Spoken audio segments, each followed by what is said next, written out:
All right. Welcome back, everyone. I'm really glad to finish off this week, this Thursday, and joined by the president of iWealth and a good friend of mine and a mentor, Brad Connors. Brad, thanks for joining me. It's so good to see you. It's good to be here. I wish we could be in person, Warren, but I guess this will work, huh? Same. We met a couple years back, and kept in touch, and it's been a pleasure to do that. And I thank you for joining me. I apologize that timing is perfect. That you're in financial planning and advising, and the market, sky is falling today, so that was a little bit rough. And I'm sure we'll get into that a bit. Sure. But before we start, I always ask, where in the world are you? Yeah, so currently I'm right by the airport in Minneapolis. So I'm about 15 minutes from downtown Minneapolis in Minnesota, obviously. Yeah.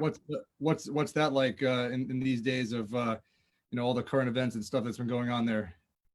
Yeah, it's interesting. I have not been down to Lake Street where this all kind of happened with unfortunately with George Floyd being killed like that. But they went through a lot of ebbs and flows. I guess it looks like a war zone. A lot of stuff has been burnt, but I think we'll be better off for it. I think that there'll be some really cool positive stuff that comes out of it. We had one client that has their place of business there, and they had some windows and stuff that were gone, but for the most part, they were left intact, and they'll be okay and be able to make it through it. So, yeah. I'm happy to hear that, and I hope you stay safe. And I agree. I hope that some positive change comes from all this.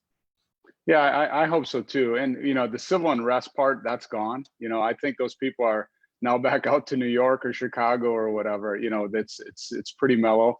There's been some peaceful protests, which is great. And hopefully people are starting to pick themselves up and get back to normal. A lot of church groups and things like that. So you're seeing kind of that community come together, and they'll definitely get it rebuilt. That's great, and it's awesome to hear that from the ashes people come together and rebuild. Let's hop into iWealth. Tell us a little bit about it and what's its mission. Yeah, so 25 years of helping people with wealth advising and wealth planning. Our mission, that we say is that we'd like to help business owners make work optional. So, wrote a book a couple years ago about people in retirement, and quite frankly, I wrote it to give away the information. I helped too many people retire, and they shouldn't have, Warren. And what I mean by that is a lot of people were miserable after they retired. And it wasn't about the money as much as about their purpose and what was going on in life. They were so busy worried about getting away from that job and from it instead of to that next phase. And so the whole conversation has changed now to help clients, really focus on what's next. And they can get excited about that versus hating the situation that they're in. And anyway, so that's kind of our mission, is just to help people retire successfully, primarily work with small business owners. And again, just you want to make work optional for them. If they want to work till they're 80, great. I probably do too. But if they don't want to, how do we make it optional? That's awesome. And your book is called Fish Don't Clap. So, and yeah. I had it, I read it. It's great. And I like the way that you get your messages across in it. So I recommend anyone to seek you out to read it. Can you briefly explain like two of iWealth's approaches, which are iPath and iBuckets? Yeah, so the iPath is just a 8-step journey that we take our clients down. It's not about the magic investment and we're smarter than everybody else. I think there needs to be a process when you work with a wealth advisor. You can get investments anywhere. What you can't get is the advice and the longevity of being in this business to be able to understand the situation and craft a plan for that situation. So the iPath is just the journey we take people through. The iBuckets is really goal-based investing. And here's what happened. I'm part of Strategic Coach, which we might talk about today. But there was a deal we went through called Autonomy of Funds. Dan Sullivan created it. And it basically was putting your funds behind your goal on what you want to have happen. And we were doing that to a certain extent, Trudy and myself, my wife. And so I came home from that class and sat down, and then we created this iBuckets. And whether it's a opportunity fund for other investments that come forward, a retirement fund, obviously, a college savings fund, a travel fund, a second home fund, whatever those things are. So if we can take our clients to know that they're okay financially for retirement, right? They're putting enough money aside and they're there. Now let's take those other buckets of money and let's invest it for those goals you have. And here's the big aha. I had clients back in 08 and 09. I had a client sit down and they were supposed to go on their 50th wedding anniversary. They're going to go to Alaska. And the market melted down and we had the money invested in the market and they had plenty of money to go. But the husband would not pull the money out of the market and take his wife to Alaska for their 50th anniversary. And it was my fault. It was my fault because I didn't take that 10 grand or whatever the dollar amount is and have it in a safe bucket ready for them to go. And they would have been fine if they had taken the 10 out, but mentally they couldn't get across it. And so I think the iBuckets approach is making sure that you've got your goals aligned with your investment and then match the risk. So if you got a travel bucket that you're going to use next year, you probably shouldn't have it in the market.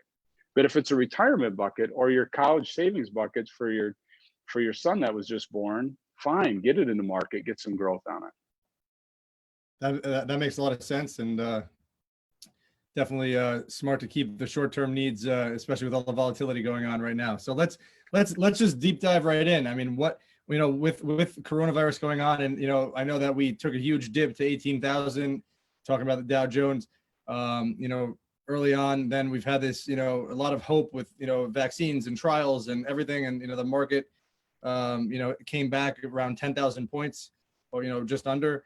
And then today we have this huge dip. Like, what is that telling us? And like, where do you think investors' minds and hearts are at right now?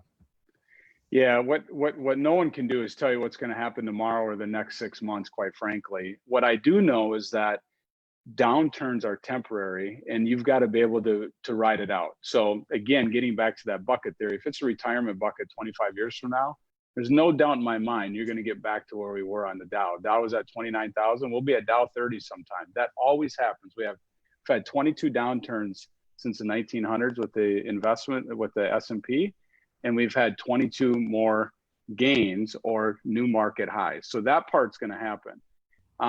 What's interesting during this whole time period, Warren, and I've spoken to probably 25 other advisors. I'm in different groups and things. I've had no anxiety over the market downturn. And I call that me being old in this business, call it me having foresight or me just being dumb, but I haven't had any. And the reason being is we were down 30%. We were down 50% in 08 and 09. We were down over 40% in 2002. We've had downturns in the market. What we haven't had is a manufactured downturn like this, which is different than the financial crisis. And we also haven't had it in so fast pace. Back in 08 and 09, we were going down 5% a month. We were going down 5% a day when this thing started to drop. And so I think it created a lot of opportunities. I personally bought 4 different times because I don't know where the bottom is during that time period, and helped clients get some money put to work.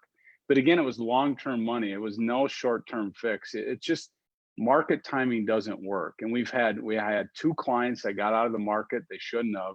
And now they're asking if they should get back in, and they missed out over 20% of market gain that we've had.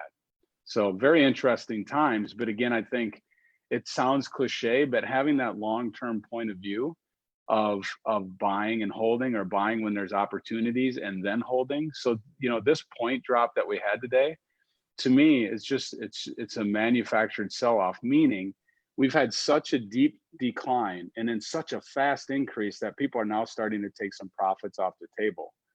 I don't think we're going to get back to testing the 18.5 or 18.7 that we hit on the Dow. We went from 29,000 to 18. I don't think we can hit it. And the reason being is the government is throwing so much money at this. They're throwing $10 trillion at this pandemic that I think it's going to hold this market up. But nobody knows for sure except for long term. And the only anxiety that I have long term is, how do we pay for this? We've got a lot of debt already. How do we pay for it? Taxes, the tax cuts expire in 2025. What's going to happen after that's done? Are taxes going to go back up, and Medicare costs going to triple because we've got to pay for Medicare? So that's the anxiety I have long term.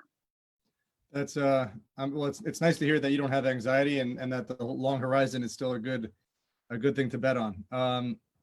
So you said you bought personally 4 times. I mean, are you still a buyer right now, like with the dip today, or you think that we're starting to climb back up? Yeah, I personally think that there could be some more down that will come. I think there could be some more profit taking. I just think if people wait to get the Dow 18 again, that they're just not going to see it, you know.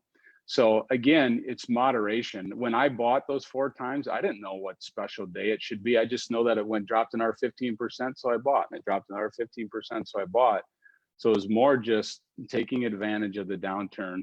And I just bought the general market. I wasn't buying individual stocks. I was letting the mutual fund managers take care of it. Absolutely. So, because you care about and you think that the long horizon were good, and you think, and it was a manufactured decline, do you think that we're in a V? I've heard this discussion of like a V versus U. What's your opinion? Yeah, I think it's going to be more of a U, but boy, it looks like a V right now until today. And I just, one of the firms that we use just said that they really think it's going to be a W. And so you're going to see this up, down, and then, it's going to come back again. But we went up too fast, too soon. I was really surprised how fast this thing came up. So I am not surprised at all with the profit taking today. And if some people are still on the sidelines, there might be some opportunities in the next week or two to be able to buy in. Absolutely. So my next question was going to be like, what opportunities have emerged from this overall? So let's broaden that. And apply it to like, what else have you learned from this experience of, being isolated, being away from clients, and like, what opportunities do you see arising from the pandemic? Yeah, for my industry, I think it's the technology side of things. What I did learn, so all of a sudden you start to stress test your issues that you might have, your disaster recovery plan at work. And the issue we had was our phone system. So our phone system was internal. And so it works great inside, but it wasn't VoIP. And so I had a couple of people on my team that had to work from home. They could unplug their computer and go home, but now they had to make calls to clients and they're using their personal cell phone and they don't have those numbers. And I don't want them to have those numbers. And so we invested in a new phone system. We invested in some cloud-based solutions. The positive side is we've been using Zoom for a couple of years. And so, having interface, we're licensed in 26 different states. So having those interface conversations via Zoom has been really natural. I've gotten better at it, better lighting and using AirPods and things like that. But the point that I learned from a business standpoint was just making sure our technology stack is up to date. And then I never thought as a business owner I'd have to worry about installing soap dispensers when people walk in and having the doors locked and a COVID-19 plan and how do you handle PTO and HR and all that kind of stuff. But I think, with our team, and there's only 8 of us, we've done a nice job of kind of managing through that piece of it. What I worry about long-term, Warren, is what does it look like for commercial real estate? I think as you and I are having this conversation today via Zoom, as people learn to work from home more, as Twitter and technology companies say, stay working at home, what happens to the high rise in Manhattan or downtown Minneapolis? And I've heard that people think that it's going to be kind of a mixed use, maybe take a couple floors and it's a place to live and a couple floors to work and so on. But that takes time and money. And so I just wonder what that looks like. And then I wonder how I think personal travel will be okay, but I wonder about business travel.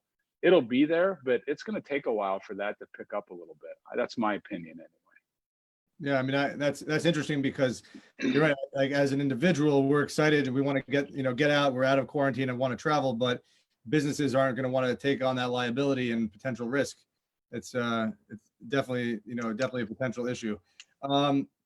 What's one thing that again as an advisor, and then I want to talk about, you do so many other awesome things, and you help the community and you the coaching experience that you're part of and that you help others with. But can you tell us, what's something that you wouldn't do with your money right now? I wouldn't leave it long term, just sit in cash because it's not earning you anything, right? And I wouldn't chase, meaning I wouldn't take money that should be applied to debt and try to chase a hot stock or an airline stock or a cruise stock or oil stocks because I just wouldn't try to chase anything. I would stick to a long-term plan and just be opportunistic when things like today happen and you got some money on a cash buy. But I just wouldn't chase. I think that's the biggest thing. And the other thing I wouldn't do is I wouldn't sacrifice the money to pay down that debt. I think there's too many people that try to say, well, debt's at 3% right now, and I can borrow, $200,000 on my house at 3%, invest it and do 10%. Well, there's no guarantee on your 10 in the market either. And so I just think people need to be cautiously optimistic. Is that like taking a marker at a casino and hoping for the best, or do you think it's a more sure bet? Well, it'd be more of a sure bet than a casino, right? I mean, it's either black or red in a casino. At least here you're buying a stock that hopefully is still around 10 years from now, but there's no guarantee that it's going to grow for you. And so I just I'm a firm believer in trying to whittle there's good debt and bad debt, and people understand the credit card and the car and stuff isn't good debt. I just think that people need to be mindful of that and get themselves in position and not be carrying that baggage around. So when opportunities like today, when the market goes down, that they're sitting on 5,000 or 10,000 in cash that they can put to work. Absolutely. That's great advice. And I'll take it myself. So let's transition. I know you're very much into coaching and into, getting strategic help. We met at Joe Polish's Genius Network in Arizona, just over a year ago, which was awesome. And again, we've, stayed connected since then. Tell us about, I know you're very involved with and a big fan of Strategic Coach. Can you give us a little bit of, insight into that? I know a lot of folks don't know what it is and why it's important to you. Yeah, so Dan Sullivan created Strategic Coach, I think 25 to 30 years ago. I've been in for 10 years now. And I get in a room once a quarter, except today it was a Zoom room, but I get in a room once a quarter in Chicago and have a coach, and there's 40 entrepreneurs on there. So not all financial advisors, which is great because you want different perspectives, but business owners that are in there. And the neat thing about Strategic Coach is it's not industry specific. And it's not just professional, it's personal and professional. And so for me, it's been the single best coaching experience that I've experienced because of the fact that it handles personally. Like my book, Fish Don't Clap, I would have never written that had it not been for Strategic Coach. The way I run my life, my business, things like that, I just don't think I would have gotten there without that kind of help. And it's not them saying, do this. It's a tool that you work on that you create yourself, and then you go back and implement with your team or with your family. And I just can't say enough good things about Strategic Coach and kind of what the impact it's had on me and my family. That's awesome. And how about individual coaching? Have you had coaches individually as well? Yeah, I have. I've had some individual specific coaches. I've had some industry specific coaches. I also have a study group, a Lakeside study group, where it's 5 other financial advisors in different firms where we get together twice a year and kind of share what's going on with our staffing and our teams and investment philosophies and stuff like that. So I'm a big proponent that you got to rub elbows with smart people and people that challenge you and that don't just say yes all the time.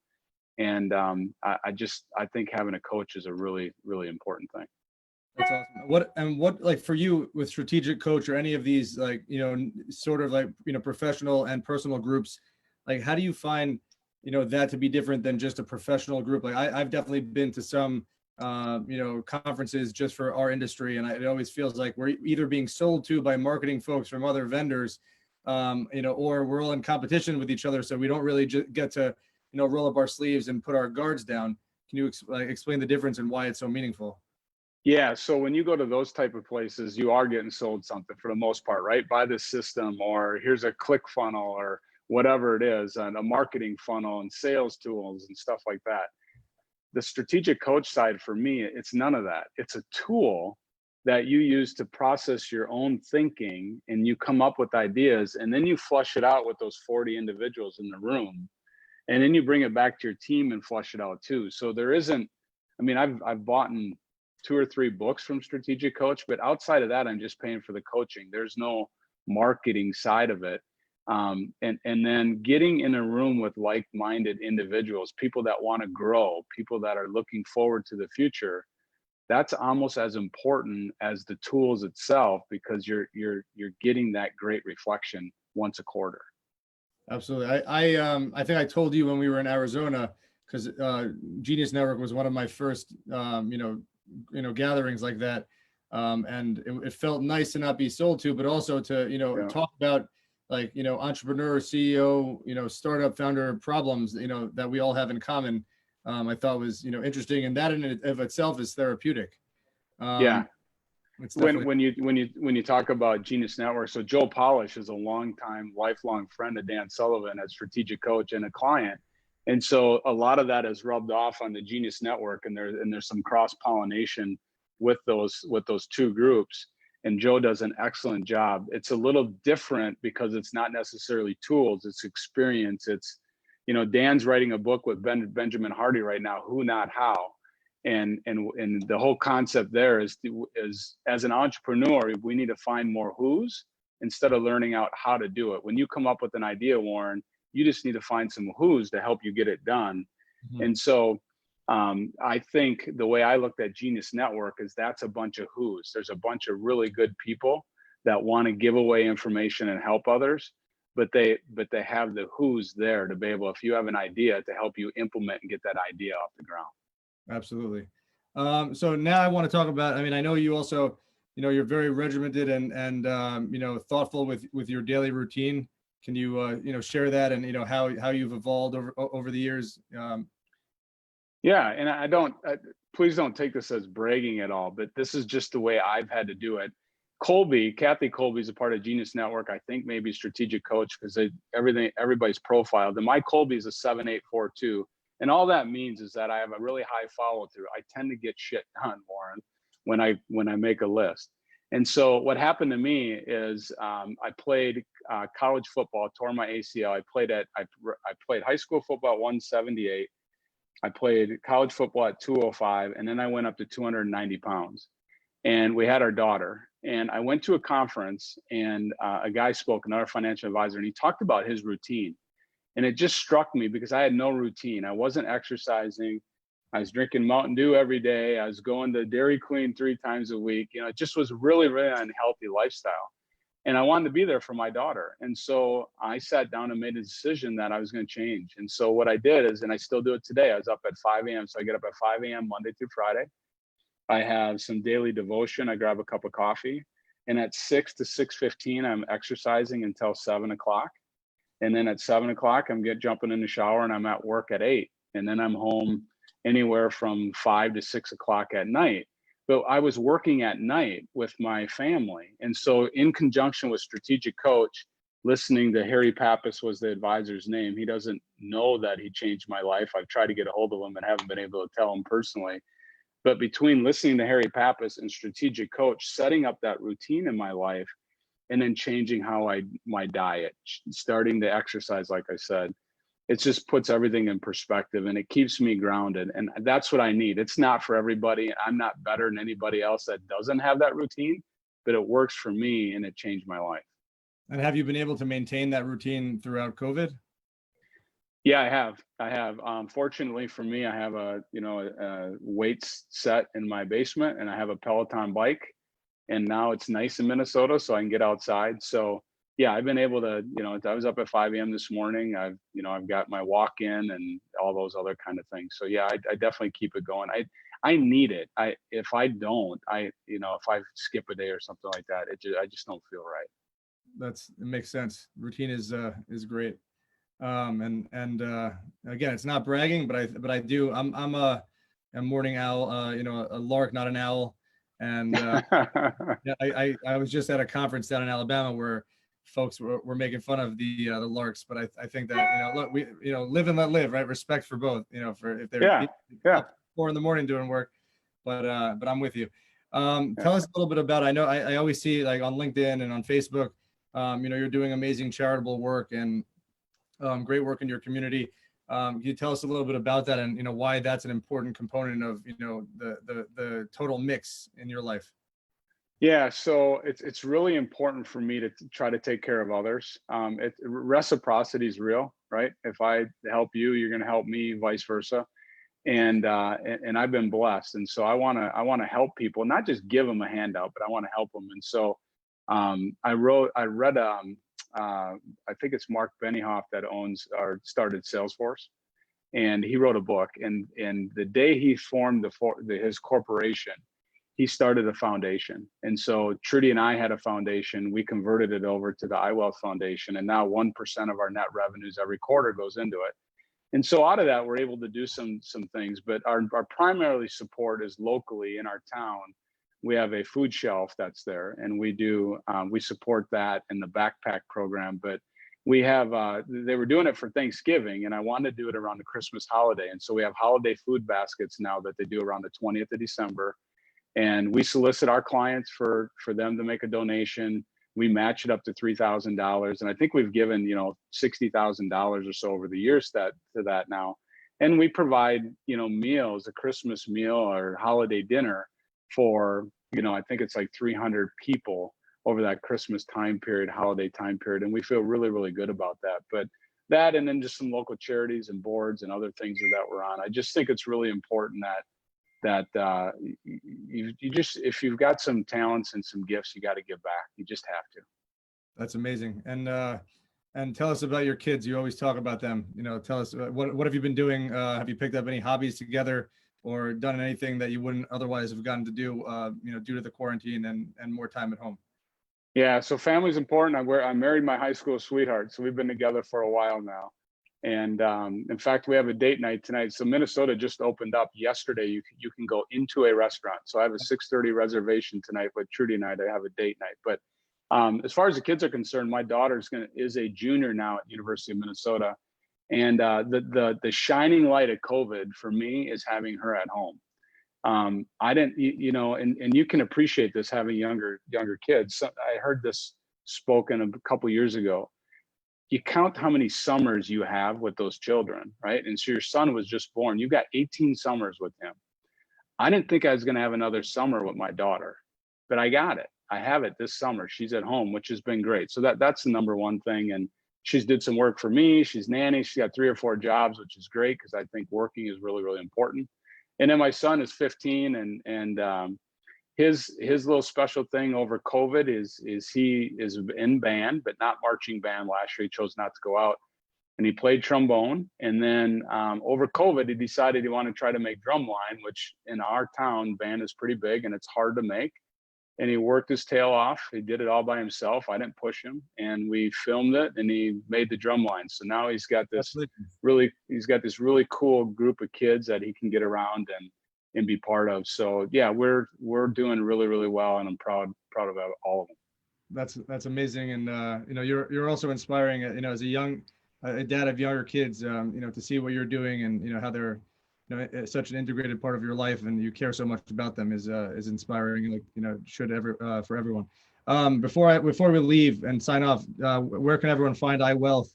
Where can we find Brad Connors, and how can we get the book? Yeah, so the book is on Amazon or wherever you want to go find it. There's a Fish Don't Clap website. You can see it there and order it. iWealth4me.com. So the iWealth, the number 4me.com. Just Google Brad Connors and you'll find it as well. And then you can find a little bit more about us. Also on Facebook, every Friday we put out a new video, and the whole video is not about how smart Brad Connors is. It's all about trying to give away, because I'm not, by the way. It's all about trying to give away information, Warren. So just educate, should you refinance your house? Should you buy or lease a car? All those type of things. We're just trying to give away what we know. And so if somebody wants some education, go, find us on Facebook, the iWealth Facebook page, and like it. And every Friday you'll get an update. All right. I appreciate you joining me, and hope you have a wonderful weekend. Enjoy the family. And again, Brad Connors, thanks so much. It's good to see you, man. Thank you.